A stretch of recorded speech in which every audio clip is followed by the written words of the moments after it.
Apocalipse capítulo 20, nós vamos falar hoje, na série que a gente está trabalhando, sobre o milênio.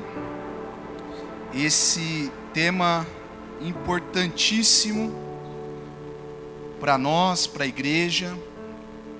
E eu quero ler Apocalipse capítulo 20 com os irmãos, até o versículo de número 15. Depois fazer algumas considerações a respeito desse tema. E por fim, fazer a exposição do texto. Diz assim: então vi descer do céu um anjo que tinha na mão a chave do abismo e uma grande corrente. Ele segurou o dragão, a antiga serpente, que é o diabo, Satanás, e o prendeu por 1000 anos. Lançou-o no abismo, fechou-o e pôs selo sobre ele, para que não mais enganasse as nações até se completarem os 1000 anos. Depois disso, é necessário que ele seja solto pouco tempo. Vi também tronos, e nestes sentaram-se aqueles aos quais foi dada a autoridade de julgar. Vi ainda as almas dos decapitados por causa do testemunho de Jesus, bem como por causa da palavra de Deus. Tantos quantos não adoraram a besta, nem tampouco a sua imagem, e não receberam a marca na fronte e na mão, e viveram e reinaram com Cristo durante 1000 anos. Os restantes dos mortos não reviveram até que se completassem os 1000 anos. Esta é a primeira ressurreição. Bem-aventurado e santo é aquele que tem parte na primeira ressurreição. Sobre esses a segunda morte não tem autoridade. Pelo contrário, serão sacerdotes de Deus e de Cristo e reinarão com ele os 1000 anos. Quando, porém, se completarem os 1000 anos, Satanás será solto da sua prisão e sairá a seduzir as nações que há nos 4 cantos da terra, Gog e Magog, a fim de reuni-las para a peleja. O número dessas é como a areia do mar. Marcharam então pela superfície da terra e sitiaram o acampamento dos santos e a cidade querida. Desceu, porém, fogo do céu e os consumiu. O diabo, sedutor deles, foi lançado para dentro do lago de fogo e enxofre, onde já se encontram não só a besta, como também o falso profeta, e serão atormentados de dia e de noite pelos séculos dos séculos. Vi um grande trono branco e aquele que nele se assenta, de cuja presença fugiram a terra e o céu, e não se achou lugar para eles. Vi também os mortos, os grandes e pequenos, postos em pé diante do trono. Então se abriram livros. Ainda outro livro, o livro da vida, foi aberto. E os mortos foram julgados segundo as suas obras, conforme o que se achava escrito nos livros. Deu o mar os mortos que nele estavam. A morte e o além entregaram os mortos que neles havia. E foram julgados, um por um, segundo as suas obras. Então a morte e o inferno foram lançados para dentro do lago de fogo. Esta é a segunda morte, o lago de fogo. E alguém que não foi achado inscrito no livro da vida, esse foi lançado para dentro do lago de fogo. Amém. Queridos, milênio é um tema difícil de se trabalhar, de se falar, porque nós temos algumas visões, algumas interpretações. Sempre quando nós falamos de milênio, as pessoas sempre se perguntam: quando acontece o milênio? Como acontecerá o milênio? Se ele é literal e histórico, ou se ele é simbólico e espiritual. É importante a gente frisar que as 4 interpretações que nós vamos passar aqui, todas elas creem no milênio, no reino milenar de Cristo. Então não tem controvérsia nesse assunto. As controvérsias se dão em como esse milênio se dá e quando ele se dá. Então nós temos 4 posições acerca do milênio, sobre o milênio. Primeiro que nós estamos vendo aí é o pré-milenismo histórico. Não sei se os irmãos estão conseguindo ver. Pré-milenismo histórico. O segundo é o pré-milenismo dispensacionalista. Terceiro, pós-milenismo. E o quarto, amilenismo. Mas no final eu vou dar mais ênfase no amilenismo, que é o que nós cremos como igreja presbiteriana e muitos reformados também. O primeiro ponto aí é o pré-milenismo histórico. O que o pré-milenismo histórico trata? Ele crê no milênio literal, 1000 anos, 999 mais 1, 1000 anos literais, onde Cristo descerá na sua segunda vinda, estabelecerá o seu trono sobre a terra e então reinará por 1000 anos. Nesse reinado milenar, Jesus prende Satanás e ele é solto só no final, para que no final desse reino milenar literal, ele seja solto, tente enganar as nações e então é morto e lançado no lago de enxofre, né? Lago de fogo.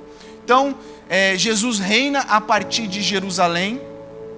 Nesse entendimento, nessa interpretação, há uma divisão entre Israel e a igreja, tá? E a igreja passa pela tribulação. Esse é o pré-milenismo histórico, muito famoso, desde os primórdios ali dos pais da igreja, ele já vinha dessa interpretação. O segundo e mais famoso que nós conhecemos é o pré-milenismo dispensacionalista. O pré-milenismo dispensacionalista tem esse nome dispensacionalista porque eles creem em 7 dispensações. E esse é igual ao anterior. Também crê no reino milenar, também crê que Jesus reina a partir de Jerusalém, só que ele dá uma ênfase em algumas características a mais. Por exemplo, essa interpretação acredita num arrebatamento secreto da igreja. Jesus voltará, arrebatará a igreja, e aí os crentes nominais que não estavam preparados ficam, e os crentes que estavam preparados sobem. Então esses crentes nominais ficam na terra, e aqui eles passam pela grande tribulação, que eles dividem por 3 anos e meio de falsa paz, 3 anos e meio de grande tribulação, onde o anticristo perseguirá esses crentes que ficaram e também os judeus, né? Há um tratamento diferente também nessa interpretação entre Israel e a igreja. Então a igreja tem um tratamento da parte de Deus, e Israel, como povo escolhido, tem um outro tratamento. Aqui eles creem que quando Jesus voltar, nessa primeira vinda secreta, arrebata a igreja, depois dos 7 anos Jesus volta, tem uma guerra, Jesus prende Satanás, estabelece o trono dele em Jerusalém, e ali ele reina com os santos que já estavam com Cristo, os que foram arrebatados, e aqueles que ficaram na terra, eles têm que pregar para que os judeus se convertam. Então é um reino meio misto de crentes, de pessoas com corpos transformados, com o corpo de Cristo, e ao mesmo tempo vivendo com pessoas ainda com o corpo carnal, esse corpo nosso corruptível, nesses 1000 anos. E esse é famoso porque quem é aí da década de 90 vai se lembrar desses filmes aqui, dessa série, Deixados para Trás. Eu até comentei aqui no domingo, no culto pela manhã, no sermão da manhã, que eu tinha ali por volta de 12 anos quando assisti esses filmes e ficava desesperado. Deixados para Trás narra exatamente o que eu acabei de contar aqui para os irmãos. Eles acreditam que Jesus vem numa vinda secreta e arrebata os crentes que estão preparados e deixam os outros para trás, deixados para trás. Aí há uma esperança que, se eles perseverarem, que se eles morrerem por Cristo, que se eles não negarem, se eles não aceitarem a marca da besta, aí sim eles podem, no final de acabar essa tribulação, também serem salvos. Então, é uma série bem famosa aí, inclusive este ano de 2023 lançaram também mais uma série desse Deixados para Trás. Também tem, né, aqueles adesivos que a gente vê nos carros, né? Em caso de arrebatamento, este veículo ficará desgovernado, né? Tem essa questão do arrebatamento secreto e da igreja desaparecer. Bom, aqui tem algumas dificuldades que a interpretação que crê no milênio literal enfrenta. E aí eu queria trazer para vocês. Primeira dificuldade: não encontramos a ideia de um milênio terrenal após a segunda vinda de Cristo nos evangelhos e nas epístolas paulinas. O único texto que nós lemos que fala de um reino de 1000 anos, como nós lemos literalmente assim, 1000 anos, é no texto de Apocalipse 20, como nós acabamos de ler. Em nenhum outro lugar, evangelho, cartas paulinas, cartas gerais, nós vemos um reino milenar literal. Segundo, a ideia de um milênio na terra e a posição de preeminência dos judeus reintroduz aquela distinção entre judeus e gentios abolida, onde Paulo fala, já não há mais judeus nem gentios, porque agora todos fazem parte do corpo de Cristo. Não há diferença, não há melhor, não há maior. Lembre-se que a grande luta de Paulo era realmente tirar esse conceito de que os judeus eram especiais, eram melhores que os gentios. Todas as suas cartas, nós estudamos aqui o ano passado Romanos, nós falamos sobre isso. Paulo reintroduz isso, que agora todos fazem parte do corpo de Cristo. Já não tem mais escravo, já não tem mais senhor, já não tem mais gentio, já não tem mais judeus, pois todos fazem parte do corpo de Cristo. Só existe uma igreja e noiva formada de judeus e gentios. Não encontramos a ideia de um milênio terrenal após a segunda vinda de Cristo nos evangelhos e nas epístolas. Acho que eu repeti aqui, tá? Não encontramos, então eu já falei. Como conceber a ideia de que as nações estarão sobre o reinado de Cristo por 1000 anos e depois elas se rebelam totalmente contra ele?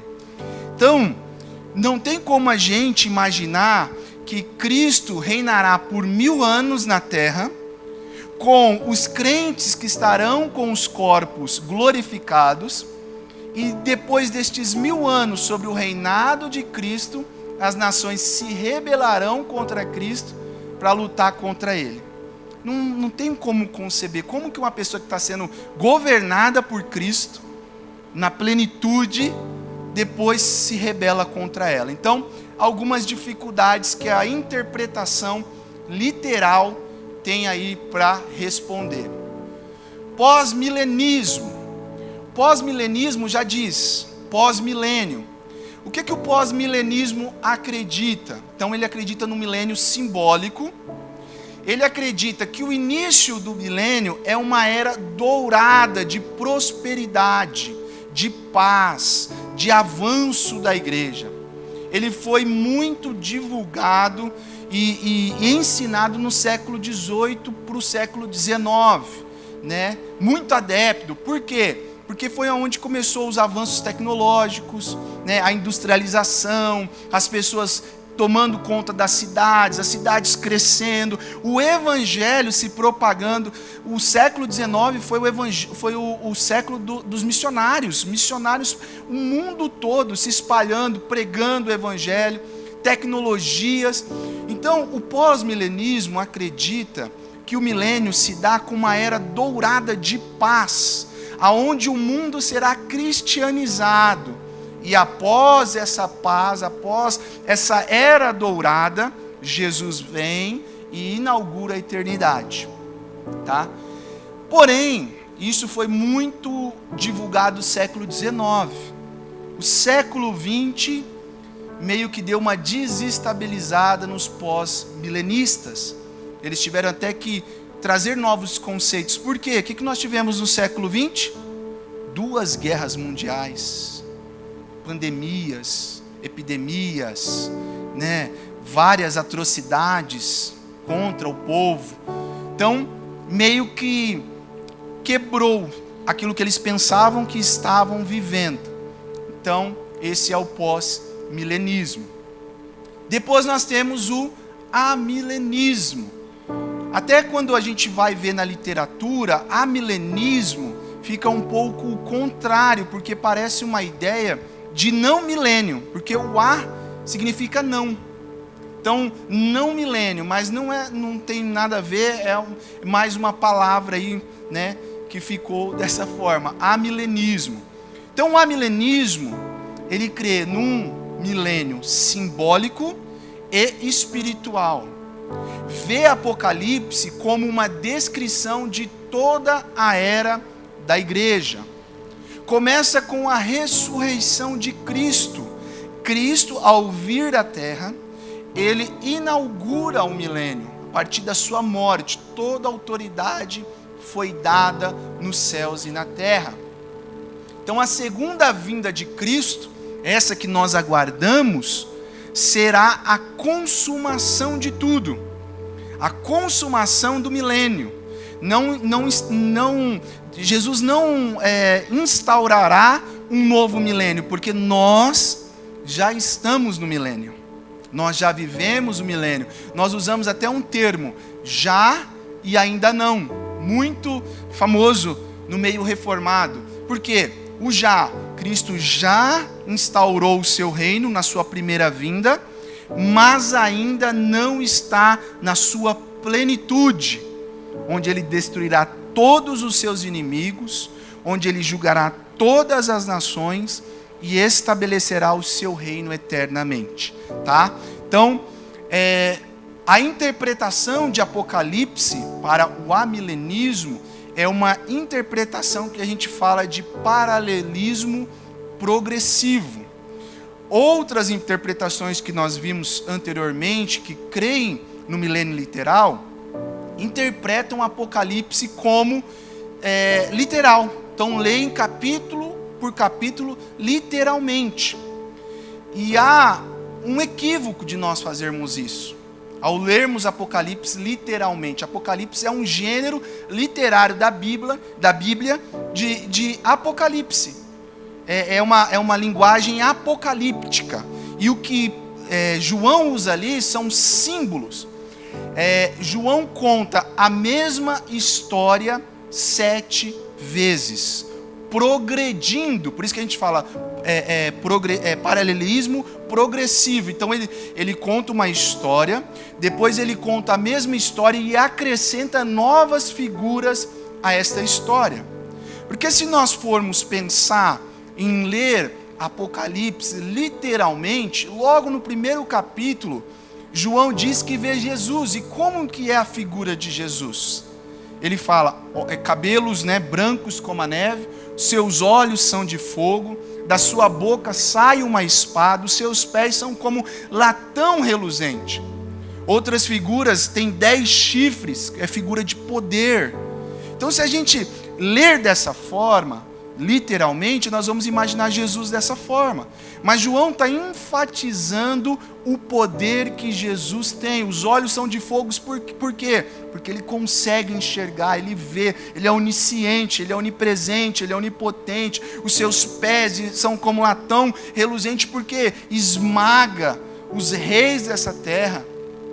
Então, quando nós falamos de amilenismo, nós falamos de uma leitura e uma interpretação simbólica, porém espiritual. E todo o relato de Apocalipse, como a gente mostrou ali, é uma descrição da igreja nesse mundo. Amém, meus irmãos? Então a gente tem que sempre pensar que escatologia tem a ver como Deus age em toda a história.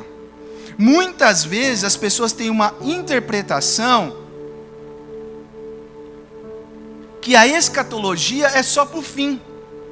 quando a gente pergunta para alguém, escatologia, eu estudo acerca do fim. Só que escatologia tem a ver com a história de Deus, toda a história, toda a narrativa, porque a narrativa sempre mostrou para um redentor, consumador de tudo. Desde o Éden, lá quando a gente tem Gênesis capítulo 3, verso 15, o proto-evangelho, quando Deus fala que da mulher nasceria um que pisaria a cabeça da serpente, ali nós estamos vendo um texto escatológico, porque tem a ver com toda a história de redenção, toda a história de consumação. É o fim que dá sentido ao presente. Nós falamos aqui no domingo, sobre uma esperança viva que todo cristão tem, sabendo que o fim não é que o fim, na verdade, ele dá sentido para o que nós vivemos hoje. O que nós vivemos hoje é a esperança que nós temos do amanhã. E é tão verdade isso que a igreja primitiva se baseava nessa frase que eu li agora para vocês, o fim que dá sentido ao presente.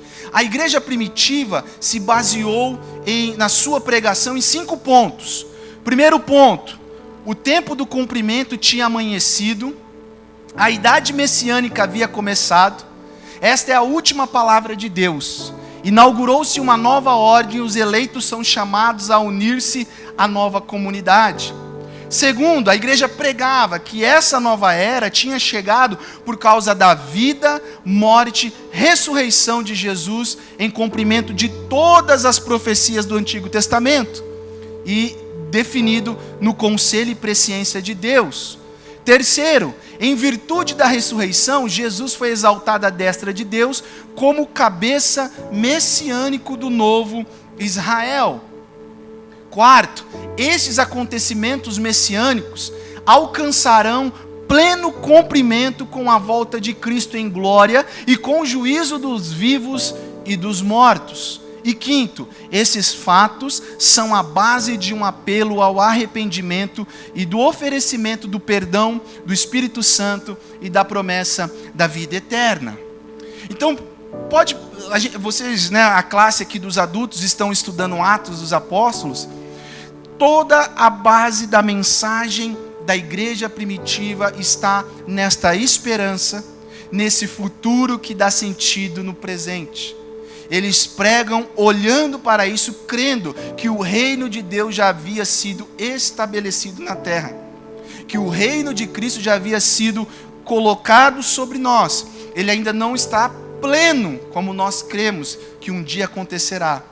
Nós ainda vivemos sobre a influência do pecado, mas nós não vivemos sob o domínio do pecado.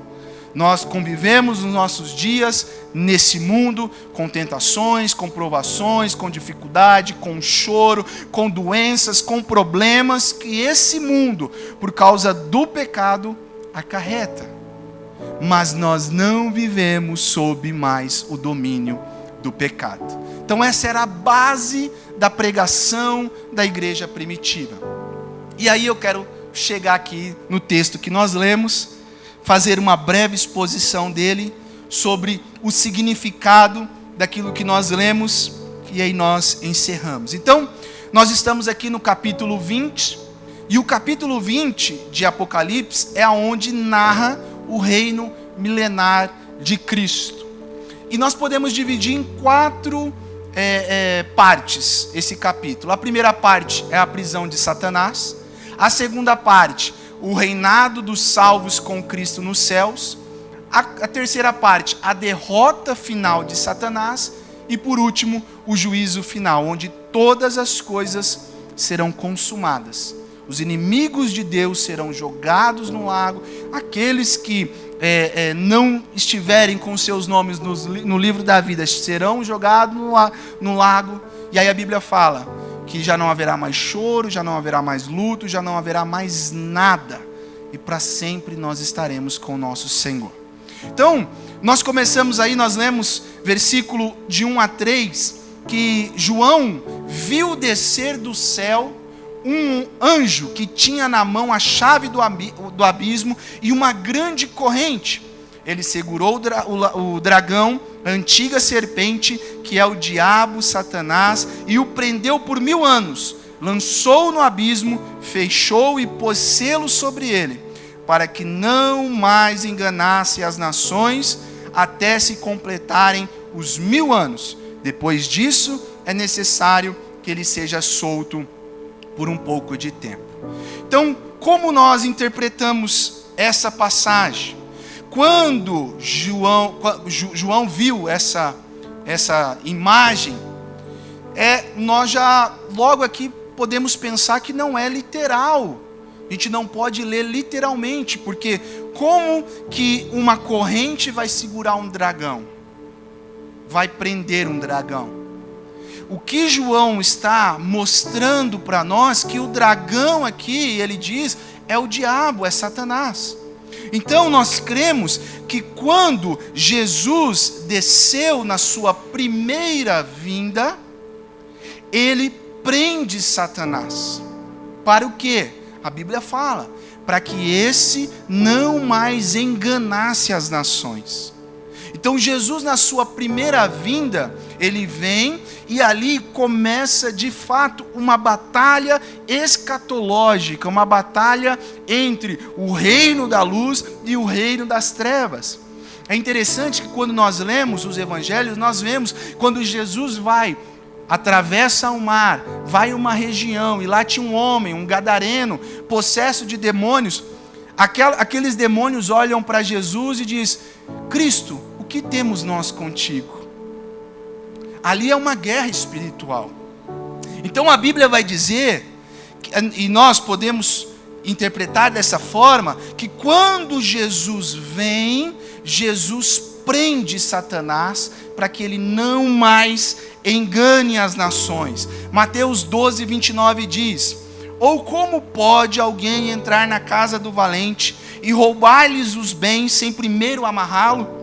E então lhe saqueará a casa. Ou seja, essa passagem, os fariseus estão dizendo, ele expulsa demônio porque ele está com o príncipe dos demônios. Aí Jesus responde: como pode isso?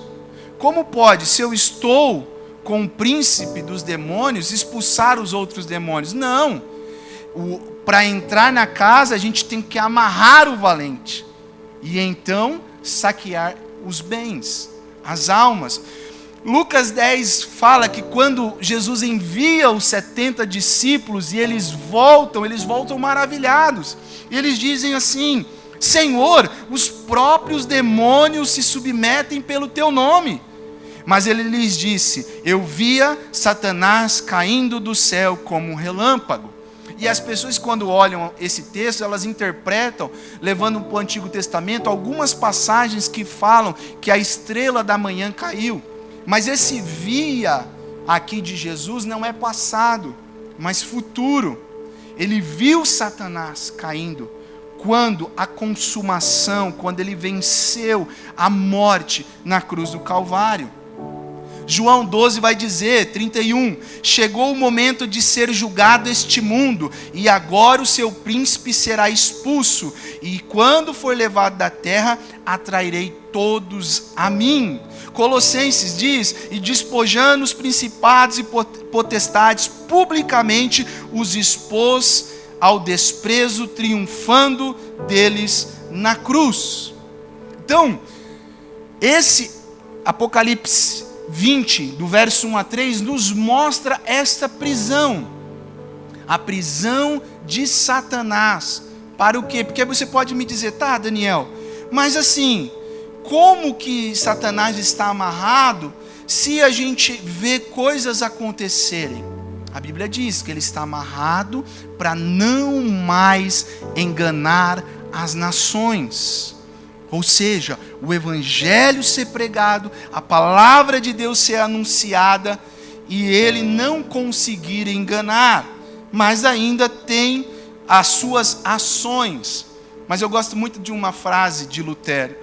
Lutero dizia que o diabo é um cachorrinho na coleira nas mãos de Deus, porque Deus tem o poder de todas as coisas. Então nós entendemos que aqui no Apocalipse, A amarração de Satanás começou na primeira vinda de Cristo. Essa prisão simboliza a restrição do poder de Satanás em enganar as nações. Nós vemos que no Antigo Testamento o povo que tinha acesso a Deus era o povo de Israel. Claro, tem algumas exceções, mas era o povo de Israel. Você, tirando o exemplo de Jonas, que foi o único missionário enviado para uma terra estrangeira, a nação de Israel não tinha essa preocupação. Com o advento de Cristo, com a vinda de Cristo, a primeira vinda, o Evangelho, depois que Cristo sobe, é propagado, é pregado às nações. Depois a Bíblia fala que ele será solto por um pouco de tempo, nós vimos aí no texto também. E o que significa isso? Então nós entendemos, os amilenistas, que esse reino de Deus já está presente na terra. Nós já estamos vivendo o reino milenar. A palavra do Senhor está sendo pregada, os eleitos estão sendo alcançados. Mas, quando estiver chegando este período final, Satanás será solto para tentar enganar as nações. E aí, nesse período, as coisas aumentarão, o pecado aumentará, o amor se esfriará, as coisas acontecerão com maior intensidade. É só nós olharmos os períodos que nós estamos vivendo, as coisas que estão acontecendo.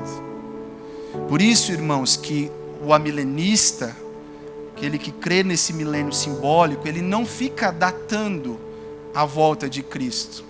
Ele não fica agora é agora. Não, é a qualquer momento, a qualquer hora, nós estamos preparados para receber o nosso Senhor. Então este pouco de tempo é isso. A Bíblia fala que no final ele será solto para tentar enganar as nações. O ponto 2 diz que o reinado dos salvos com Cristo no céu. O que é esse reinado? Fala no versículo 4. Vi também tronos e nestes sentaram-se aqueles aos quais foi dada a autoridade de julgar. Vi ainda as almas dos decapitados por causa do testemunho de Jesus, bem como por causa da palavra de Deus. Tantos quantos não adoraram a besta, nem tampouco a sua imagem, nem receberam a marca da fronte e na mão, e viveram e reinaram com Cristo durante 1000 anos. Numa interpretação literal, estes são aqueles que reinarão com Cristo em Jerusalém, aqueles que já estarão com seus corpos glorificados. Mas João em nenhum momento diz que viu corpos. Ele diz, vi almas reinando com Cristo. Quem são essas almas? Essas almas são os crentes, irmãos. São os crentes que morrem aqui na terra. São tanto aqueles que morrem por perseguição, como por morte natural também. O pastor já pregou aqui um texto sobre isso. São aqueles que vão encontrar. Lucas 16, se eu não me engano, foi a mensagem que o pastor trouxe entre o rico e Lázaro. E mostra claramente isso. Estas almas já estão. Então, a partir do momento que nós descansamos nesta terra, nós abrimos os nossos olhos nos céus e já reinamos com Cristo. A partir do momento que aquele que não conhece a Cristo e não foi alcançado, morre nessa terra, ele já vai para um lugar de tormento, como diz lá Lucas 16. Então, aqui, o que João viu são estas almas que estão reinando com Cristo. Portanto, este reinado não pode ser na terra. João vê almas e não corpos. Estas almas são as mesmas descritas em Apocalipse 6:9. As almas reinam durante todo o tempo entre a morte e a ressurreição que se dará na segunda vinda de Cristo. Então nós vamos abordar isso. Mas na segunda vinda de Cristo, aí sim, os corpos ressuscitarão e unirão com as almas. Então o corpo se transformará em corruptibilidade. E aí, para a eternidade, nós estaremos com os nossos corpos, né? E a nossa alma junto. Nesse momento, só as almas, os corpos estão enterrados em algum lugar. muitos foram decapitados, muitos foram crucificados, muitos foram queimados. Mas quando Jesus voltar, estes corpos serão transformados em incorruptibilidade, se unirá com a sua alma e reinará com Cristo eternamente. Jesus está no céu e não na terra, e as almas estão reinando com eles. Os pré-milenistas creem que Cristo desceu do céu, como diz Apocalipse 19. Então, se nós lermos Apocalipse 19, nós vamos ver que lá está falando do arrebatamento, da destruição. Mas nós não podemos ler isolado, nós temos que ler com outros textos de Apocalipse, porque é a mesma história sendo contada por João 7 vezes. E cada vez ele coloca um ingrediente a mais. Ele ilustra melhor a história.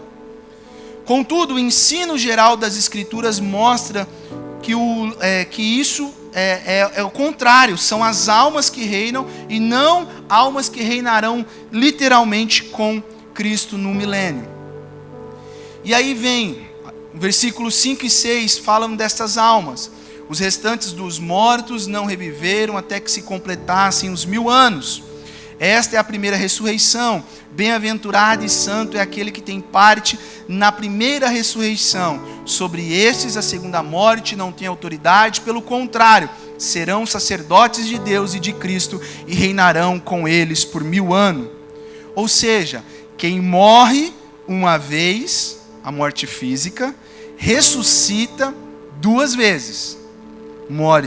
Ressuscita espiritualmente e corporalmente. Quem morre 2 vezes, morte física e morte espiritual, morre eternamente. Ressuscita uma vez para o juízo. Não sei se... Então, assim, nós cremos que nós fomos ressuscitados espiritualmente. Através do que, Daniel? Da regeneração. Então, nós estávamos mortos em nossos delitos e pecados. A Bíblia fala isso. Efésios 2. Mas Deus foi lá e nos regenerou. Então nos deu vida, nos transportou do reino das trevas para o reino da luz. Então Daniel hoje aqui é um regenerado e está vivo. Então eu vou morrer, se Jesus não voltar até lá, uma vez. Certo? Quem não teve teve essa vida espiritual, morre 2 vezes, no final, eternamente. Então é isso que João está tratando. A regeneração é uma espécie de ressurreição espiritual. Essa é a primeira ressurreição que o crente experimenta. Ela é espiritual. Quem não passa por essa ressurreição espiritual morre 2 vezes, física e eternamente. Terceiro, a derrota de Satanás. Bem rapidamente, nós já estamos acabando, irmãos. Essa batalha final é descrita no capítulo 19 e também no versículo 7 e 8. Então, no capítulo 19, mostra Jesus derrotando o profeta, a besta. E agora, aqui, João dá um incremento. Ele coloca o dragão, a antiga serpente, Satanás. Então aqui o maioral, o chefe dos demônios é derrotado. Então, essa é a derrota definitiva que nós cremos que acontecerá quando Jesus voltar. É um equívoco pensar que a batalha final seja distinta das outras batalhas já descritas no livro de Apocalipse. Então, no livro de Apocalipse, a gente tem o Armagedon, a batalha final, o Gog e Magog. Todas essas batalhas é uma só batalha. É a batalha final de quando Cristo descer sobre a terra. Neste momento, Ele destruirá tudo. Aí alguém pode perguntar, Daniel, tá, mas se Jesus vai descer, não vai ter arrebatamento? Vai ter arrebatamento, tá, irmãos? Só que eu vou deixar para outra quinta-feira, que é o assunto do Heavy Down. Mas a igreja tem um arrebatamento sim. Mas nesses momentos que Jesus está vindo, o pastor pregou aqui, há um casamento. E quando há um casamento, a noiva vai ao encontro do noivo. Nesse momento há toda essa guerra. Jesus destrói os seus inimigos, lança-os no lago do fogo, e aí instaura o seu trono para juízo. Os exércitos inimigos de Deus são numerosos, como nós vemos no versículo 8. Todo o mundo iníquo vai perseguir a igreja. A perseguição será mundial e é o último ataque do dragão contra a igreja. É nesse período da soltura de Satanás que eles perseguirão a igreja. E essa realidade, meus irmãos, corrige 2 erros que nós temos vivido, visto e por algumas má interpretações. Primeiro, um otimismo irreal. Ou seja, o mundo no tempo do fim não será de paraíso, mas de tensão profunda. Não há um paraíso, não há um mar de rosa, mas a todo tempo Satanás tentará destruir a igreja. Outra realidade, um pessimismo doentio. Pensar que o inimigo... e agora? Irmãos, não importa a fúria ou a força numérica do inimigo, a vitória é do Cordeiro e da igreja de Deus. As portas do inferno não prevalecerão contra a igreja. Jesus deixa claro isso. A derrota dos inimigos será repentina e completa. Verso 9 e verso 10. Essa derrota imposta ao inimigo é uma ação direta de Deus. 2 Tessalonicenses 2,8 diz que Cristo mata o homem da iniquidade com o sopro da sua boca. Apocalipse 19:20 diz que o anticristo e o falso profeta são lançados no lago de fogo. E Apocalipse 20, João incrementa Satanás sendo lançado. Esses 3 são lançados juntos e simultaneamente. Não há uma etapa para um, uma etapa para outro. Por isso que nós cremos nesse paralelismo progressivo. Essas sessões que quando João conta, ele acrescenta mais uma novidade. Por fim, irmãos, nós vemos do versículo 11 ao versículo 15 o juízo final. Então, nesse momento, versículo 11, Cristo assenta-se sobre o trono como juiz. Diante dele, o próprio universo se encolhe. A terra será redimida do seu cativeiro. A terra não será destruída, como alguns pregam, mas transformada. Olha o que Romanos diz no capítulo 8, verso 21. Na esperança de que com filhos de Deus a criação seja gloriosamente liberta da descendência que as escraviza. Então a terra será transformada. Jesus é o juiz e diante dele todos vão comparecer. Aqueles que rejeitaram Jesus como advogado vão ter que comparecer diante dele como juiz. Os mortos ressuscitarão para o julgamento. Aqui não se trata somente dos mortos ímpios, mas todos, de todos os tempos. Então nós vemos aqui essa imagem do reino milenar de Cristo. Cristo, na sua primeira vinda, vem, prende Satanás. As forças de Satanás não param a igreja. Satanás pode parar o pregador. O diabo pode matar o pregador, como fez na história da igreja. Mas não pode parar a pregação. A palavra de Deus avança. Tem um pai da igreja que diz que a semente dos mártires, que o sangue dos mártires é a semente da igreja. É como o pó royal, né? Quanto mais a gente coloca, mais a massa cresce. A igreja não pode ser parada. O inimigo está preso e não pode parar a mensagem de Cristo Jesus. Nós vemos aí também que o reinado dos salvos são com Cristo. Não há estado intermediário. Não há lugar onde você fica para depois alguém, ir lá e orar pela sua alma para que você saia desse lugar. Não há. a partir do momento que nós, como crentes eleitos em Cristo, fechamos os nossos olhos, nós reinamos com Cristo. A derrota de Satanás, como nós vimos no final, ele será derrotado e Cristo instaurará o seu trono de glória e para sempre reinaremos com Cristo. 3 aplicações bem rapidinha. Primeiro, a igreja militante um dia se juntará à igreja triunfante. Por ora, nós estamos militando nessa terra. Estamos lutando contra a carne, contra o diabo, contra o mundo, contra todas as coisas que lutam contra Deus. Mas um dia nós seremos a igreja triunfante. Segundo, o inimigo das nossas almas já está derrotado. Ele pode parar o pregador, mas jamais conseguirá parar a palavra. Então nós cremos nisso, irmãos.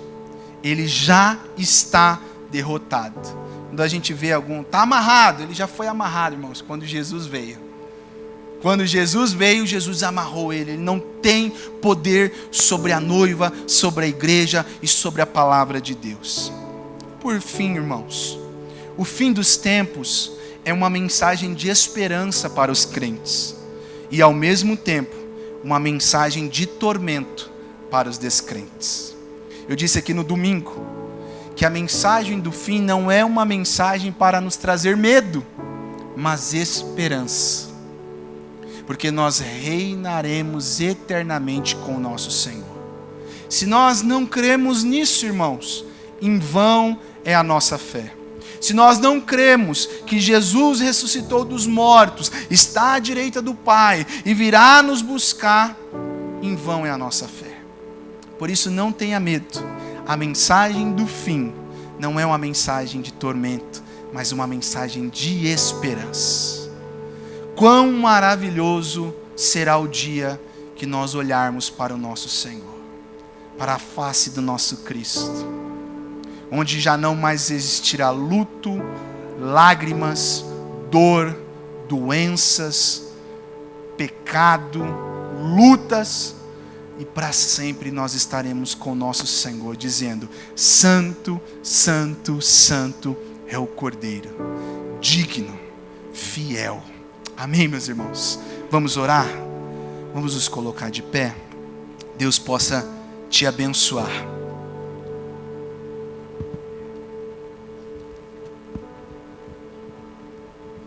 Que você creia nisso. Deus tem nos guardado. Chegará o dia que nós estaremos com o nosso Senhor. Pai, nós te agradecemos. Oramos por todos os irmãos e irmãs que vieram, que estão aqui na tua casa. Também aqueles que não puderam, aqueles que nos assistem pelas redes sociais. Que o Senhor possa abençoá-los. Que assim como nós vimos na tua palavra, Senhor, nós possamos crer que o inimigo está amarrado, que ele já foi derrotado.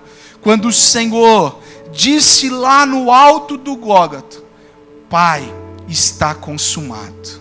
Nós cremos nisso, ó Deus. Vivemos neste mundo ainda sob a influência do pecado, lutando cada dia como militantes, como soldados de Cristo, sendo revestido pela armadura da fé.